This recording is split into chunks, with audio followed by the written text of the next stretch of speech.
έχετε κάνει χαμό με τις τσάντες Puffy και μου λέτε αν δεν θέλουμε ένα πιο συνοπτικό βίντεο για το πώς γίνεται η τσάντα Puffy. Πάμε λοιπόν να δούμε βήμα-βήμα πώς φτιάχνουμε μια τσάντα Puffy, πόσες θηλιές βάζουμε, τι μειώσεις κάνουμε, πώς είναι η πλέξη μας και πώς είναι το κλείσιμό μας και πώς περνάμε και τη φόδρα πριν το κλείσιμό μας. Τα λάσματα που έχουμε είναι από 14 εκατοστά μέχρι και 30. Εγώ επέλεξα τα 22 εκατοστά γιατί είναι το πιο διάσημο μέγεθος σε έλασμα που ζητάτε συνεχώς. Μετράμε την εξωτερική πλευρά του να είναι 22 και θα το δοκιμάσω σήμερα να σας το δείξω με το μπορντό το χρώμα, που το μπορντό είναι πολύ τάση φέτος, και πάμε να ξεκινήσουμε.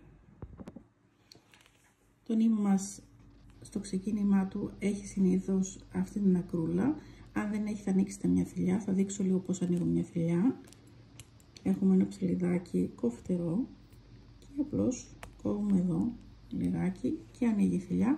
Θέλουμε να έχουμε κλωστή γιατί αυτή τη ράβουμε μετά και τη στερεώνουμε να μην ανοίξει το έλασμά μας. Και πάμε να ξεκινήσουμε. Θα ξεκινήσετε από όποια πλευρά θέλετε εσείς, είτε από εδώ είτε από εδώ, ό,τι σας βολεύει. Θέλω μόνο να προσέξετε, πολλές φορές κάνετε το λάθος και μπερδεύετε την καλή πλευρά με την ανάποδη. Πάντα εμείς όταν μπλέκουμε, η πλευρά μας η οποία που βλέπουμε είναι εσωτερική, όχι εξωτερική του πλεκτού μας. Λοιπόν, ξεκινάω, είμαι δεξιόχειρας, από δεξιά προς τα αριστερά, βάζω έτσι το έλασμά μου και ξεκινάω και περνάω τις θηλιές μου. Πόσες θηλιές θα βάλουμε? Είναι 22 εκατοστά το έλασμα, θα βάλουμε 25 με 26 θηλιές. Ξεκινάμε λοιπόν, έχουμε την πρώτη θηλιά μας η οποία μπαίνει στο εσωτερικό του ελάσματος και η δεύτερη θηλιά είναι από την έξω πλευρά και περνάει η θηλιά που είναι από μέσα πάνω από την έξω. Κάνουμε ακριβώς το ίδιο και μετά. Η μία θηλιά μπαίνει από μέσα, η μία από έξω και αυτή που είναι από μέσα περνάει από πάνω και βγαίνει η καινούργια θηλιά μας. Με αυτόν τον τρόπο περνάμε όλες τις θηλιές.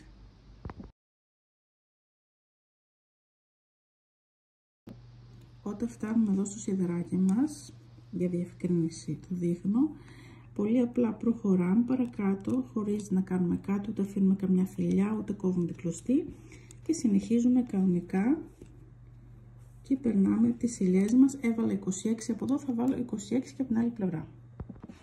Πάμε να ξεκινήσουμε λοιπόν τη δεύτερη σειρά μας, στην οποία θα ξεκινήσουμε και τη μείωσή μας. Η μείωση που κάνω στο 22 έλασμα είναι κλείνω μόνο εδώ στο πλαϊνό και όχι σε όλο το έλασμα όπως κάνουμε στο 25, 28 και 30 έλασμα. Άρα θα κλείσω τις δύο θηλιές μου, την τελευταία που έπλεξα και την πρώτη από το ξεκίνημά μου, εδώ τις παίρνω μαζί. Μπορείτε αυτό να το κάνετε και με βελονάκι ή με το δάχτυλό σας και περνάω έτσι και βάζω και ένα σημαδάκι εδώ, το οποίο θα το χρειαστείτε σε όλη τη διάρκεια του πλεξίματος για να ξέρω πού αλλάζει σειρά το πλεκτό μου. Πάω, παίρνω τις δύο επόμενες θηλιές, εδώ, αυτήν και αυτήν εδώ, τις δύο επόμενες, και περνάω από μέσα μία θηλιά. Με αυτόν τον τρόπο κάνω τη μείωσή μου. Έχω κάνει τις δύο μειώσεις, την τρίτη μείωση σε αυτή την πλευρά θα την κάνω στο τελείωμά μου. Λοιπόν, και τώρα θα συνεχίσω παρακάτω, περνώντας κανονικά όλες τις θηλιές από μέσα. Φερώ παλιά θηλιά μου αυτήν που είχαμε πλέξει τώρα και καινούργια αυτήν που έρχεται τώρα με το νέο μου νήμα.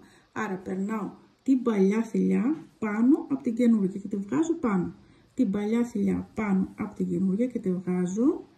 Το κάνω αυτό μέχρι να φτάσω στην άλλη πλευρά, τη μικρή πλευρά θα θυμάστε, όχι τη μεγάλη, για να κάνω εδώ πάλι τις μειώσεις μου.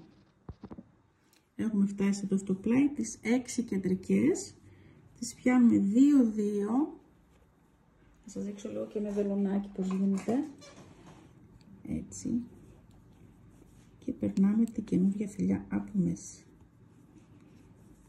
Πιάνουμε 2 θηλιές, έτσι, και έτσι περνάμε από μέσα.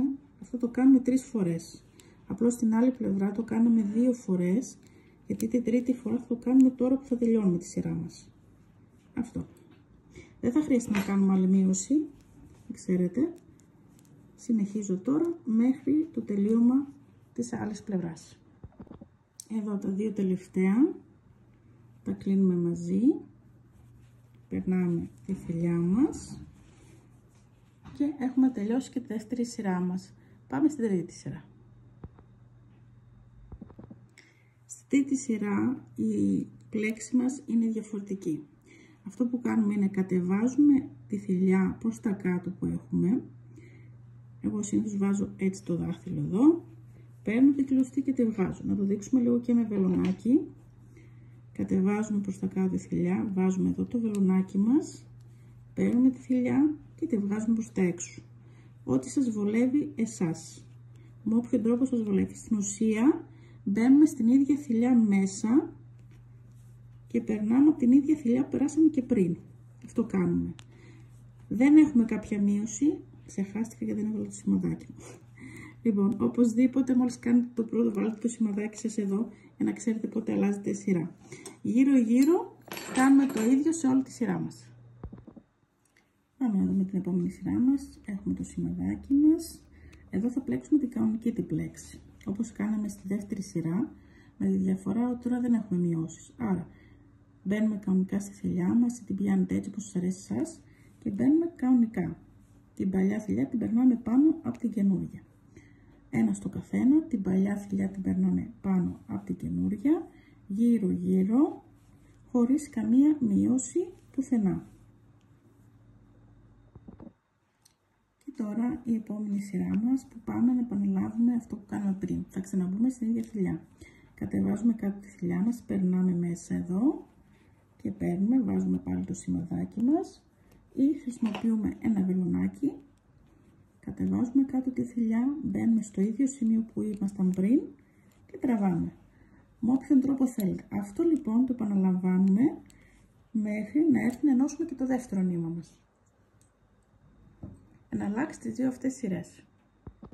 Πώς ενώνουμε το δεύτερο νήμα με το πρώτο που μας έχει τελειώσει. Αφού πλέξουμε και την τελευταία μας θηλιά, έχουμε εδώ κλωστούλα, δεν έχουμε, ανοίγουμε θηλιά όπως δείξαμε και στην αρχή του βίντεο. Και έχουμε και από εδώ στο επόμενο κουβάρι μας και πολύ απλά ερχόμαστε και κάνουμε ένα διπλό κόμπο. Μία, δύο φορές. Αυτός ο κόμπος, επειδή θα είναι από τη μέσα πλευρά που θα μπει η φόδρα μας, δεν θα φαίνεται, αλλά εκτός αυτού καλό είναι αυτούς τους κόμπους μετά από μέσα με ένα απλό μασουράκι, απλή κλωστή, αν θέλετε να τους ράψετε και να μην τους ράψετε δεν πρόκειται να ανοίξουν. Και συνεχίζουμε κανονικά την πλέξη μας. Έχω κάνει ύψος 20 εκατοστά. Θα κόψω τώρα την κλωστή μου, θα αφήσω λίγη κλωστή, έχει περισσέψει κλωστή και θα ξεκινήσω να κάνω το κλείσιμό μου. Θα προσπαθήσω να το κρατήσω κάπως έτσι για να μπορείτε να βλέπετε. Έχω το σημαδάκι μου εδώ, βρίσκω που είναι το κέντρο μου και ξεκινάω. Το κλείσιμο είναι πάρα πολύ εύκολο. Λοιπόν, παίρνω την πρώτη τη δεξιά μου και την περνάω μέσα από την αριστερή. Μετά πάω με το δάχτυλο έτσι ή με το βελονάκι που θέλετε, αυτό που μας το κόψαμε το αφήνουμε μέσα. Παίρνουμε μία φορά από τη δεξιά, μία φορά πάμε από αριστερά. Πιάνουμε τη θηλιά μας που είναι πάνω. Μία φορά από δεξιά, μία φορά από αριστερά. Αυτό το ίδιο μπορείτε να το κάνετε με το βελονάκι σας. Πάρω ένα άλλο βελονάκι λίγο πιο μικρό, έτσι. Πάτε μία από δεξιά, θέλει λίγο πιο χοντρό βελονάκι, μία από αριστερά. Με αυτόν τον τρόπο πάμε όλη τη σειρά μας και στην τελευταία θηλιά θα βάλουμε πάλι το σημαδάκι μας γιατί θα χρειαστεί να το ράψουμε. Έχω βάλει στη βελόνα μου κλωστή από απλό μασουράκι, μπορείτε να βρείτε στο κατάστημά μας, σε πορτό χρώμα. Θα γυρίσω το πλεκτό μου από την ανάποδη. Εδώ βλέπετε το σημαδάκι μου υπάρχει ακόμα, έτσι. Εδώ θα φροντίσω να βγει το σημαδάκι μου με τη θηλιά από την ανάποδη πλευρά εδώ και θα έρθω εδώ πέρα να το ράψω, διότι εάν ξυλωθεί και ανοίξει αυτή η θηλιά θα ξυλωθεί και η τσάντα μου. Άρα έρχομαι εδώ πέρα, δεν θα φαίνεται τίποτα γιατί έχω βάλει ίδιο χρώμα με το νήμα μου και το μασουράκι μου και εκτός αυτού είμαι από την ανάποδη πλευρά του πλεκτού μου. Λοιπόν, καλό είναι τώρα έτσι όπως είναι από την ανάποδη να ράψουμε και εκεί το σημείο που είχαμε ενώσει τα δύο νήματά μας, τα δύο κουβάρια μας, για να μην υπάρχει περίπτωση να ανοίξουν. Και αν θέλετε, καλό να ράψετε λίγο και την κλωστή που είχαμε αφήσει την αρχική, εδώ πέρα, στο ξεκίνημά μας να τη ράψουμε. Τώρα θα πάμε να ράψουμε τη φόδρα μας. Γυρίζουμε από την ανάποδη το πλεκτό μας και πάμε να δείξουμε πόσο εύκολα ράβεται η έτοιμη φόδρα μας. Λοιπόν, στα kit που θα βρείτε στο δικό μας κατάστημα έχουμε και έτοιμες φόδρες, όπως είναι αυτή, οι οποίες έχουν το τσεπάκι τους. Συνήθως χρησιμοποιώ βαβακερό ύφασμα ή σεντονόπανο για να είναι σταθερές, να μην υπάρχει περίπτωση να σκιστούν. Από την ανάποδη πλευρά το πλεκτό μας, από την καλή πλευρά η φόδρα μας. Περνάμε το πλεκτό μας μέσα στη φόδρα, σαν να βάζετε μια μαξιλαορθήκη, σκεφτείτε τώρα, έτσι. Αυτό κάνετε. Δεν το βάζετε μέχρι τέρμα επάνω τη φόδρα σας, τη βάζετε λίγο πιο κάτω εδώ. Φροντίζετε εδώ, ειδικά που είναι η τσέπη σας, παρακαλώ πολύ, η τσέπη να είναι στο κέντρο. Και παίρνουμε καρφιτσούλες, εγώ τουλάχιστον έτσι κάνω, και πιάνω τη φόδρα μου έτσι ώστε σε όλο περιμετρικά το τσαντάκι μου να είναι στο ίδιο σημείο. Λίγο πιο κάτω από το έλασμά μου. Αν δείτε, εδώ είναι η πρώτη σειρά που βάλαμε τις ηλιές μας, λίγο πιο κάτω. Και πάμε να δείξουμε πώς τη ράβουμε. Το έφερα αρκετά κοντά για να το δείτε.